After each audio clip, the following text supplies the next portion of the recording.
Hey everyone, it's Ben Hardy here, and in today's going to be discussing Ford because there have been some big changes when it comes to the buying patterns with the brand. Before we get into this video though, as always, if you're going to save time and money the next time you purchase a car, link to my car buying guide in the description down below.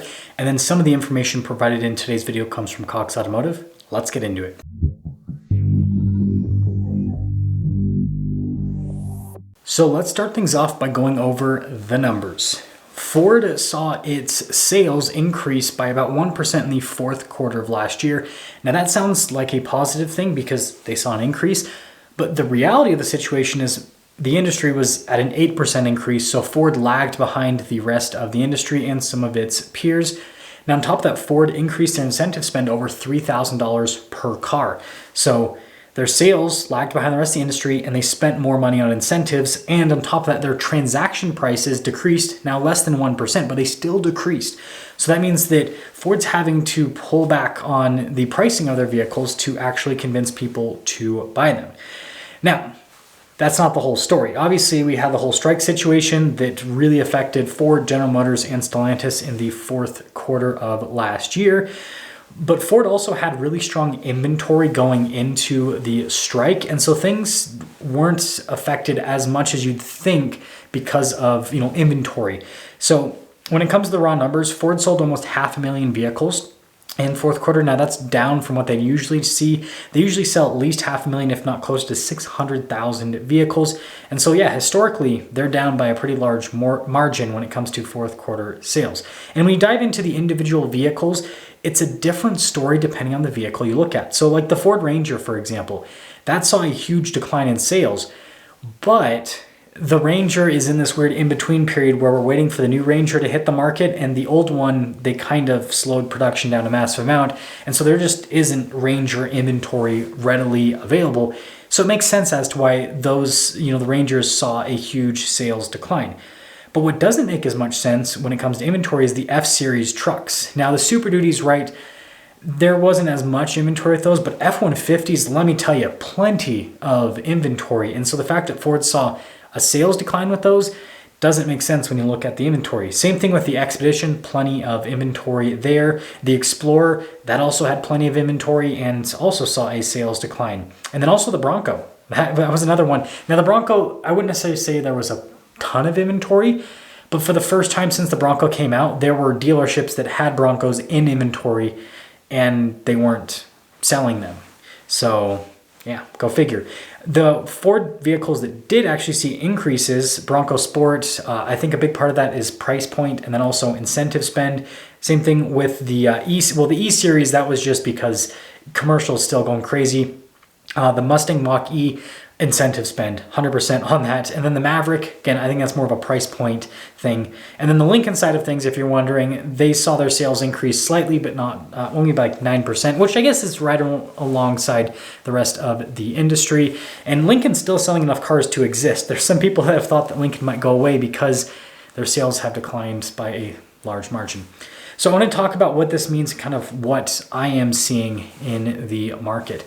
So this means that Ford is seeing softening in terms of demand for their product. Again, they're having to put out more incentives. If from a dealership perspective, dealers are discounting cars as much as they can manage. Now Ford, just like other automakers, has pulled back in terms of the amount of markup they give dealers on cars. And so dealers don't have as much wiggle room as they had before, but dealers are discounting vehicles that they can.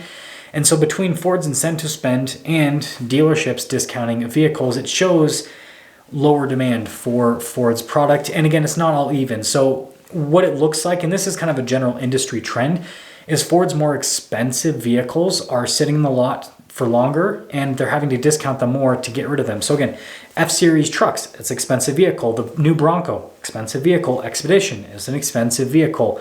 So that makes sense there. And then you look at Ford's more affordable product, Bronco Sport, Maverick, those are selling quite well. And again, they do have really good programs on them. But the thing to note that's also very interesting is even though there are vehicles like the Maverick and the Bronco Sport that are seeing higher sales figures, there's also pretty high inventory amounts. Like Bronco Sports, those are very readily available. There's tons of them in dealer inventory. There's actually more Bronco Sports available than big Broncos But again, the Bronco Sports are selling. It's just that they're producing them just faster than they're selling is a good way to put it. And then, Maverick, there's not as much inventory, but there is Maverick inventory outside of the hybrid. The hybrids are still pretty hard to find, but the EcoBoosts are starting to sit. But again, I think it's a price point thing. The Maverick hybrids, most of them are closer to $30,000 or even less, depending on the spec. And so people are buying those pretty quickly. Whereas the EcoBoost Mavericks, there's a lot that are over $30,000 and some are even over $40,000. And so when it comes to price point, people are like, a small little pickup truck thing for over 40 grand, I'm probably not going to spend the money. So I think that's part of it. I think the other part of it just comes down to Ford's current reputation. They don't have the worst reputation in the industry, but Ford's, been in the news quite a bit when it comes to recalls and then also just general reliability issues with their product. And then I think another part of it just comes down to build quality. Now, again, Ford is not alone in this. Stellantis, when it comes to build quality, is probably suffering the most out of all of the manufacturers.